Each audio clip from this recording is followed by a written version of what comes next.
আমি সফল, আমার ছেলে ইঞ্জিনিয়ার, আমি সফল। আমি বলতে তার মানে এটা মনে করেন আমি ইঞ্জিনিয়ার না করছি। ইঞ্জিনিয়ার হতে হবে, টাকা পয়সা অর্জন করতে হবে, সম্পদ থাকতে হবে, বাড়ি থাকতে হবে, গাড়ি থাকতে হবে, সবই থাকতে হবে, ঠিক আছে। কিন্তু একজন মানবিক মানুষের তাহলে আমার পড়াশোনা, আমার সম্পদ, আমার বিদ্যাবুদ্ধি সব দেশের জন্য মানুষের কাজ করবে। ভালো বোঝা গেছে? তাহলে আমার সফলতার মাপ বুঝতে পারছো? Any more question?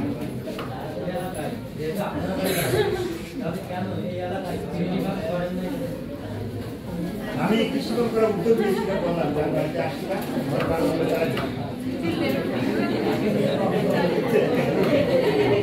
এখন আমার চেষ্টা করছি এখন আবার চেষ্টা করতে হবে। তবে এটা ঠিক আগের কৃষি আর এখনকার কৃষি কমপ্লিটলি ডিফারেন্ট। এখন তো মডার্ন সায়েন্স আসছে, টেকনোলজি আসছে, তাই না? এখন মানুষ সায়েন্স বেস হয়ে এখন তো ড্রোন ব্যবহার করা হচ্ছে এগ্রিকালচার। এখন তো আগে ছিল না যে ম্যানুয়ালি সার দেওয়া, ম্যানুয়ালি চাষ করা, ম্যানুয়ালি সব মডার্নাইজ হয়ে এখন এগ্রিকালচার পেস্টিসাইড দেওয়া, এখন আগে বলতে না এগ্রিকালচার মানুষ থাকবে। তো আগে পারি নাই, এখন আবার চেষ্টা করতেছি কি করা যায় যেহেতু হাউসটা বড়, এখন আমাদের নিজেদের করতে পারি না, কর্পোরেট হাউস তো করলে বড় কিছু করবে।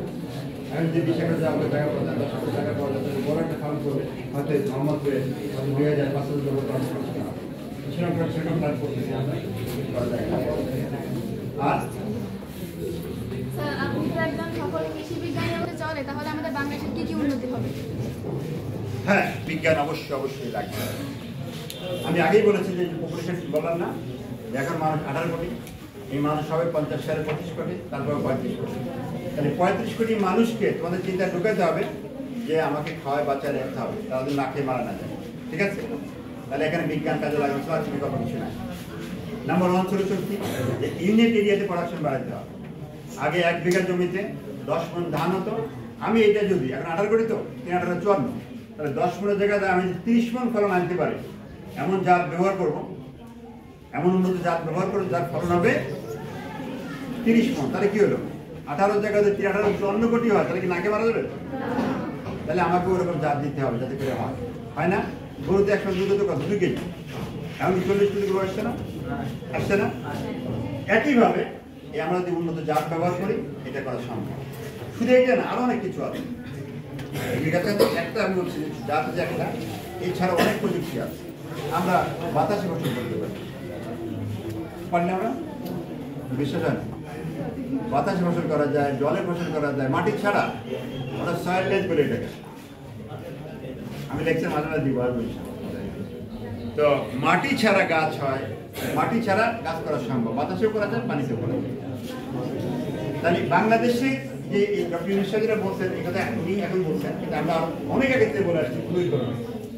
ব্লু ইকোনমি নাম শুনছো? হালকা পাতলা শুনছো? ব্লু ইকোনমি অর্থাৎ বাংলাদেশের বিশাল যে জলরাশি আছে, সমুদ্র এবং নদী, এর পরিমাণটা বাংলাদেশের জলভূমিতে স্থলভাগের থেকে আরো বেশি। এইটাকে তোমরা কাজে লাগাতে পারো। আমি পানির উপরে ভাসমান লাউ গাছ লাগাবো, সমস্যা কি? আর মাটির কোনো দরকার নেই। লাউ গাছ পানির বেশি বেশি বেশি লাউ ধরবে, নৌকায় যে লাউ ছিঁড়ে নিয়ে এসে খাইবে।